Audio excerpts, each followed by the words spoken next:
The patient in room 312 was already marked discharged when I watched him cross the hallway and press the elevator button. I know that because I'd personally wheeled his body to the morgue at the end of my shift the night before. The tag had his name, his wristband was still on, and his eyes had stayed half open the whole time like he hadn't finished reacting to something. So when I saw him standing upright, barefoot, hospital gown dragging behind him, staring at the elevator display like he was waiting for something specific, I didn't call out. I just checked the chart again. Discharged. Time of death, 1942. My handwriting. The elevator doors opened, but he didn't get in. He just leaned forward slightly, like he was listening to something inside the shaft, then turned his head, slowly, and looked directly at me across the nurses' station. Then the lights flickered once, and he was gone. No footsteps, no door, nothing. I checked the hallway camera after. There was a gap. 12 seconds of static right where he'd been standing. I told myself it was a glitch, that I'd been running on 3 hours of sleep and bad coffee, that maybe I'd mixed up rooms. But then room 312's call light turned on. That room had been empty all day. I went anyway. Policy. The door was slightly open, just enough for the light from the hall to cut across the bed. The sheets were folded tight, untouched. But the call button cord was stretched all the way across the mattress, like someone had pulled it from the far side. I stepped in, picked it up, and it was warm. Not room temperature, body warm. Like someone had been holding it. I dropped it immediately. Behind me, the bathroom door clicked shut. I hadn't seen it move. I opened it slowly. Nothing inside. Dry sink, no footprints, but the mirror was fogged, like someone had just breathed against it. There was a single word drawn into the condensation with a finger. Wait. I wiped it clean without thinking. I didn't want anyone else to see it. That was my first mistake. My shift wasn't even halfway over, and things kept stacking. A patient in 309 started insisting someone was standing at the foot of her bed every time the lights dimmed. She described him as quiet, wet, and wrong. She kept asking why his wristband was on backwards. I checked. No one was there. But her heart rate would spike every time she looked past me, like she was tracking movement I couldn't see.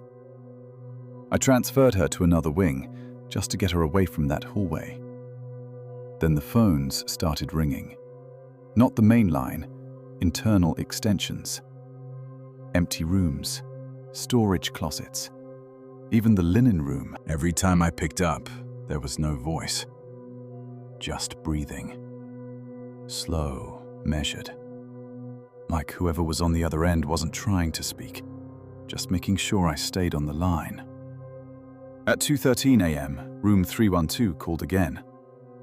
I didn't go this time. I watched the security feed instead. The camera angle showed the door, closed, no movement. But the call light was on, blinking steadily. Then the door handle turned. Not fully, just enough to shift the shadow under the door. And then it stopped. I zoomed in on the screen. The gap under the door was darker than it should have been, like something was blocking the light from inside the room. Something tall. I went anyway. I don't know why. Maybe because no one else would. Maybe because I needed to prove it wasn't real. The hallway felt longer than usual, like the distance stretched with every step. The fluorescent lights above me buzzed louder the closer I got to 312. When I reached the door, the call light shut off on its own. Silence. I pushed the door open. The room was empty. Again. But the bed was no longer made. The sheets were pulled back, wrinkled, like someone had been lying there, shifting. The call button was back on the stand, perfectly coiled. And on the pillow, there was an indentation. Fresh. Deep.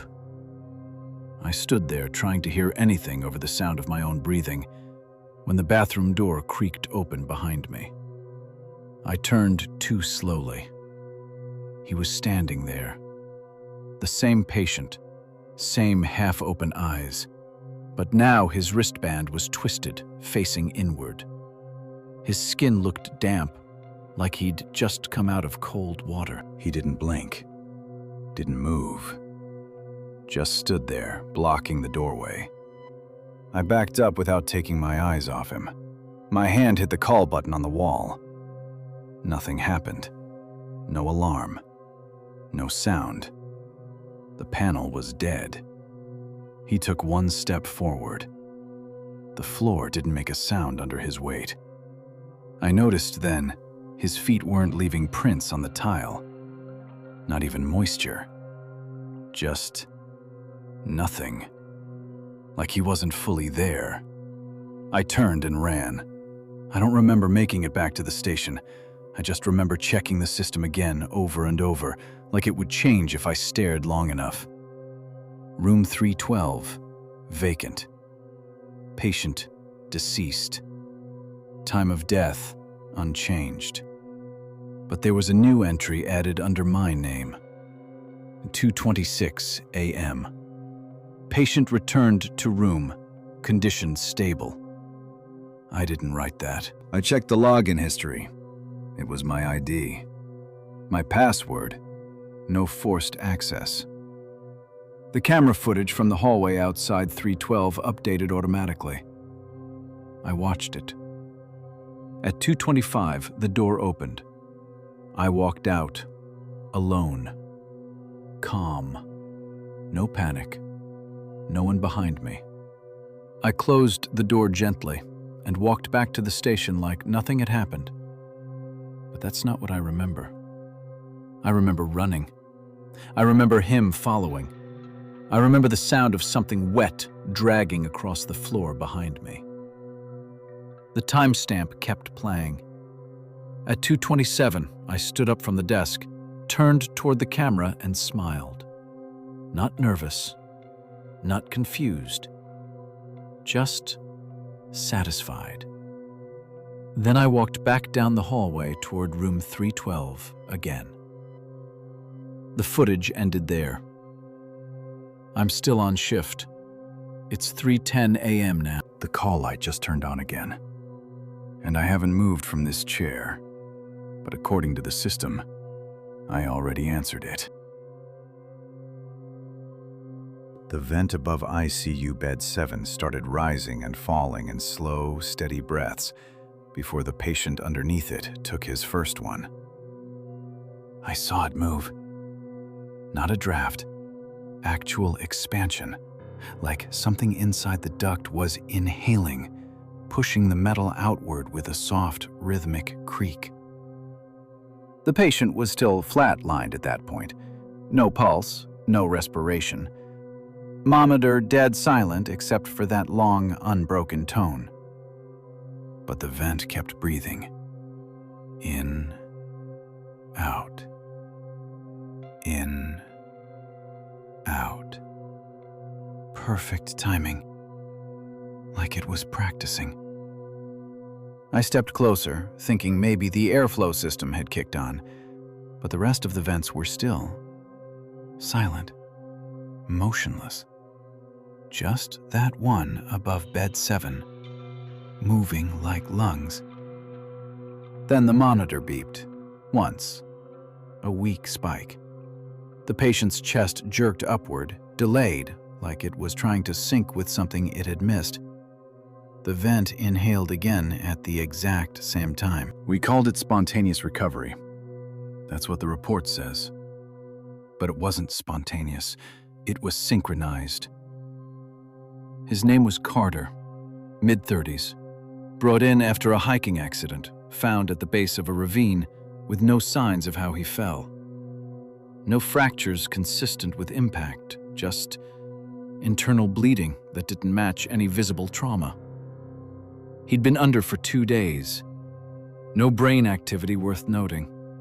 We were already preparing paperwork, but after that first breath, he didn't stabilize.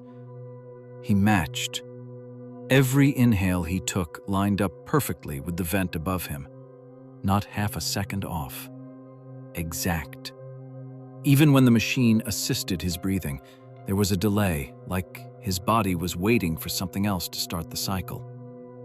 I mentioned it to another nurse. She laughed it off until she saw it herself. We both stood there counting under our breath. The timing never broke. Then Carter opened his eyes. Not slowly, not groggy, just open, wide, focused, and looking straight up at the vent. His lips moved before any sound came out. Then finally, a whisper. Too early. We checked his vitals again. Everything technically within range, but wrong in a way I couldn't chart. His temperature was low, but not hypothermic. His heart rate steady, but each beat slightly delayed after the monitor displayed it, like the reading came first and his body followed. That night, I stayed late. I didn't want to hand him off without understanding what I'd seen. Around 1:40 a.m., the power flickered. Not enough to trigger backup, just a dimming. The kind that makes shadows shift without moving. The vent stopped. Not gradually. Instantly. Mid-inhale. Carter's chest froze at the top of a breath, like someone had paused him. His eyes snapped from the vent to me. For the first time, they looked aware of something else in the room. Then the sound came from above. A slow scrape, metal against something soft. I grabbed a stool and climbed up, pressing my ear against the vent cover. There was airflow, but underneath it, another rhythm. Wet, irregular, like something struggling to copy the pattern it had just lost. I backed down. The vent started again, but not the same. The timing was off now. Slightly faster. Carter's body tried to follow but couldn't keep up. His breathing became shallow, panicked. The monitor spiked, alarms went off. He grabbed my wrist. His grip was cold. Too cold. "It's not me," he said, louder this time. "It's learning." I tried to pull away, but his grip tightened. "Don't let it finish." The vent above us expanded again, too far this time, the metal bowing outward with a sharp pop. One of the screws snapped loose and clattered onto the floor. Something shifted behind the grate. I called for maintenance, security, anyone. But when they checked the duct system, they found nothing. No obstruction, no animal, no damage beyond the loose panel. Carter stabilized again after they sealed the vent, for about an hour. Then the breathing started somewhere else, room 5, then 3, then the hallway above the nurse's station. Not all at once, one at a time, always matching the nearest patient. We started moving people, shutting vents, covering grates. Didn't matter. By 3 a.m., the entire floor had a rhythm. Different speeds, different depths, like each section was trying out its own version. And the patients, they started sinking back. Not all of them, just the ones who had flatlined earlier that night. We pulled records. Every one of them had been clinically dead for at least 30 seconds before coming back. Every one. Around 3:30, Carter sat up. No assistance, no warning. He looked at the ceiling, then at me. "It's almost right now," he said. His voice didn't match his breathing anymore. It came a second too early. The vents across the floor all inhaled at the same time, perfectly aligned. For the first time. Then everything went quiet. Monitors, machines, airflow, even the building. Carter smiled, not at me, past me, like he was seeing something step into place behind my shoulder. The monitors came back first. Every patient who had synced flatlined simultaneously. No warning, just a clean, straight line across every screen. We tried resuscitation, of course we did. Protocol doesn't stop for confusion. But something was off. Their chests moved. Slow, deep, in perfect unison. Not with the machines, with each other. We shut down the entire ventilation system after that, manually sealed every duct we could access. Administration called it a system-wide malfunction. They transferred the surviving patients to another wing. Except Carter. He wasn't there anymore. No discharge, no transfer log. Just an empty bed and a note added under my login again. 4:12 a.m. Breathing stabilized across all units. I didn't write that. I changed my password after. Didn't matter. This morning, I checked the new wing's camera feeds. Different floor, different system. But I saw it again. A vent above an empty bed, moving in, out, in, out, waiting for someone to catch up. The night shift log printed an incident report at 1:17 a.m., describing a code blue in room 204 that wouldn't occur until 1:43. I was the one who pulled the page off the printer, still warm, ink not fully set, my name already signed at the bottom in my handwriting. The details were specific. Oxygen saturation dropping to 62, patient thrashing, IV line torn out, crash cart delayed by exactly 40 seconds because the elevator stalled between floors. None of that had happened. Yet. I checked the system time. 1:17. I checked the log history. The entry didn't exist digitally, only the paper in my hand. I went to room 204. The patient, an older man recovering from pneumonia, was asleep. Monitors steady, IV intact, no signs of distress. I stood there longer than I needed to, watching the numbers, waiting for them to dip like the report said. They didn't. At 1:42, the oxygen saturation dropped, not gradually. It snapped from 96 to 63 in a single second. The patient's eyes opened wide, and he started clawing at his throat like something was stuck there. The IV ripped free, blood spotting the sheets exactly where the report said it would. I yelled for help, hit the code button, and the crash cart didn't arrive. 40 seconds. I counted them without meaning to. When it finally burst through the door, I was already doing compressions. Everything matched. Every detail down to the way the monitor flaplined before shocking him back. We stabilized him. Barely. After, I went straight back to the printer. Nothing. No new pages, no logs. Just the low hum of the machine idling like it hadn't just told me the future. I should have reported it. Instead, I waited. At 2:06, it printed again. Another page, another incident. Room 219. Fall risk patient found on the floor. Head trauma, bleeding from the right ear. Discovered at 02:22 by me. The description included the exact position of the body, one arm twisted under, call button just out of reach. I ran. The hallway felt wrong this time. Too quiet. Like everything had already happened and I was just catching up. Room 219's door was closed. I pushed it open. The bed was empty. The patient was already on the floor, bleeding, exactly as described. But the time on the wall clock read 02:11. I froze, because the report said I'd find him at 02:22. I was 11 minutes early.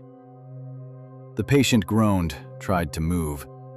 His arm shifted slightly, not matching the position in the report. I stepped forward, instinct taking over, reaching to help him. Then I stopped. If I touched him, the report would be wrong. I don't know why that thought mattered, but it did.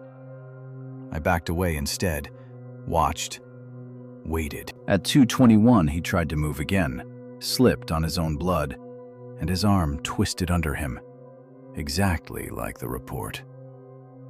2:22.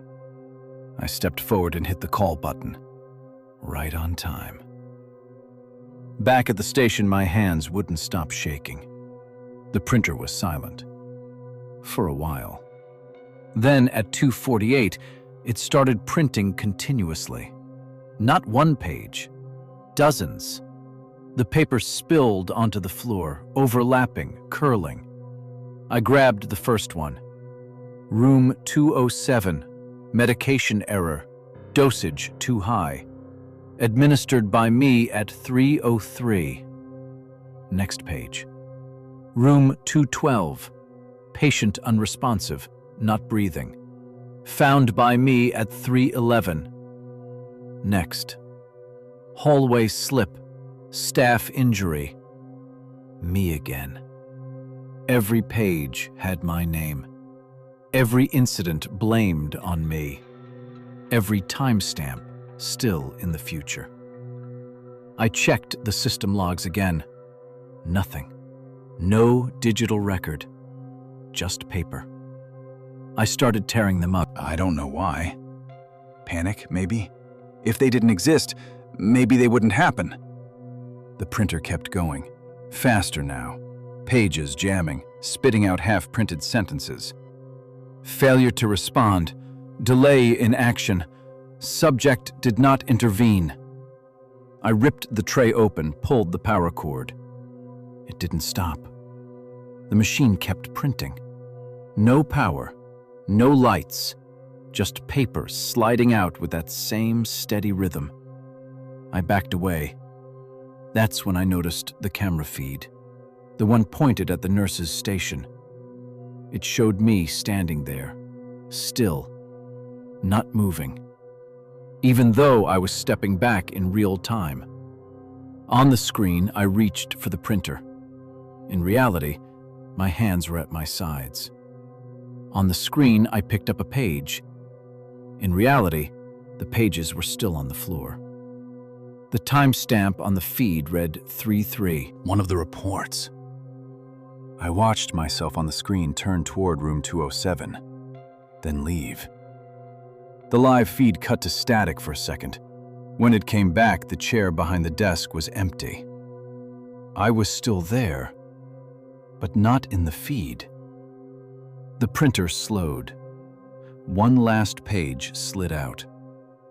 I didn't want to read it. I did anyway. 3:27. Subject leaves station. Does not return. No room number this time. No patient. Just me. I checked the clock. 3:12. 15 minutes early. The hallway outside the station was dark now, not dim. Dark. Like the lights had been turned off at the far end, and the darkness was moving closer. I grabbed my radio. Static. No voices. The camera feed flickered again. This time it showed the hallway. Empty. Then something stepped into frame. Not fast, not sudden, just there. A figure in scrubs. My scrubs. Same stain on the sleeve from earlier. Same ID badge. Same face. But wrong. The way it moved was off, like it was following instructions half a second too late. It looked directly into the camera. Then it smiled. On the desk, the last page shifted, like something had brushed past it. I looked down. A new line had appeared. No printer sound, no movement. Just ink where there hadn't been any. 0327. Subject arrives. The clock ticked to 0313. And I realized something I hadn't before. Every report wasn't predicting what would happen. It was recording what already had. Just not to me. Not yet. The elevator doors open to a floor that doesn't exist in the hospital, and it still shows up in the call logs as a valid stop. I saw it the first time at 02:02 a.m. Button panel lit with a number that shouldn't be there. No basement level is labeled like that. No wing either. Just a blank slot glowing between 2 and 3, like something had been inserted after the fact. I didn't press it. The elevator did. I was riding alone after dropping off lab samples, heading back to the main floor. The car slowed between levels, then gave a soft chime like it had reached a destination. The doors slid open onto a hallway that matched ours almost perfectly. Same flooring, same lights, but everything was slightly off. The color temperature was colder.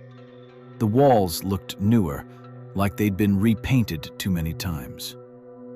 And there were no signs, no room numbers, just doors. The smell hit me first. Antiseptic, but too strong, like it was covering something that hadn't been cleaned properly. I stayed inside the elevator. The doors didn't close. The panel didn't respond. It was waiting. I stepped out just far enough to trigger the sensor. The doors shut immediately behind me. The elevator left. No sound of it descending, no mechanical whine. Just gone. I turned around. The hallway stretched farther than it should have, longer than any wing in the building. The lights buzzed overhead in a steady rhythm, not flickering, pulsing, like a heartbeat. A call light blinked at the far end. Room with no number. I walked toward it because there wasn't anywhere else to go. Each step echoed too clearly, like the floor was hollow underneath. I passed doors on both sides. Some were slightly open. I didn't look inside at first. I kept my eyes on the blinking light. Then one of the doors creaked, just enough to pull my attention. I glanced in. The room looked normal at a glance. Bed, monitor, IV stand. But the patient in the bed wasn't moving, not breathing. And the monitor wasn't connected to anything. It still showed a steady rhythm. I moved on. The call light stopped blinking as I got closer, turned solid, waiting. The door opened before I touched it. Inside was a patient I recognized. Room 318. Cardiac case from earlier that night. I'd checked on him less than an hour ago. He'd been stable. Now he was here, on this floor. His eyes were open, but they weren't tracking me. They were fixed on the ceiling. His chest rose and fell, but not evenly. Too slow, then too fast. Like something was testing different speeds. I stepped closer. His wristband was wrong. Not just flipped, blank. No name, no barcode, just a white strip. The monitor beside him displayed vitals, but the numbers kept changing format. Heart rate where oxygen should be. Blood pressure where temperature should be. Like it didn't understand what it was measuring. He spoke without looking at me. "You're not assigned here." "I'm trying to find the elevator," I said. He blinked once. Too late. Like the response came after the action. It only comes when it needs someone, he said. The call light above his bed flicked off. Another one down the hall turned on. I backed out of the room. The door shut on its own. The hallway had changed. The doors behind me were now closed, all of them, no gaps, no light underneath. The new call light was closer than it should have been. Halfway down the hall. I walked faster, didn't look into the rooms this time. But I heard things. Monitors beeping out of sync, voices speaking over each other in low tones. Not conversations, repetitions. Same assigned. Not yet. Almost correct. The call light turned solid as I reached it. The door opened. Empty room. Bed unmade. Indentation on the pillow. Fresh. The monitor was on. Flat line. But the speaker didn't make a sound. I stepped inside. The door shut behind me. Locked. I checked the handle. Didn't move. The monitor flickered. The line jumped. Not a heartbeat. A pattern repeating. I leaned closer. It wasn't random. It matched the rhythm of the hallway lights. That same pulse. The same one I'd noticed when I first stepped out. The room got colder, not gradually, all at once. My breath fogged in front of me. The monitor beeped once, then again, slower, then faster, trying different timings. I stepped back. The wall behind me felt wrong. Soft, not drywall. I turned. The surface moved under my hand. Barely. Like something behind it had shifted. A knock came from inside the wall. Not loud. Precise.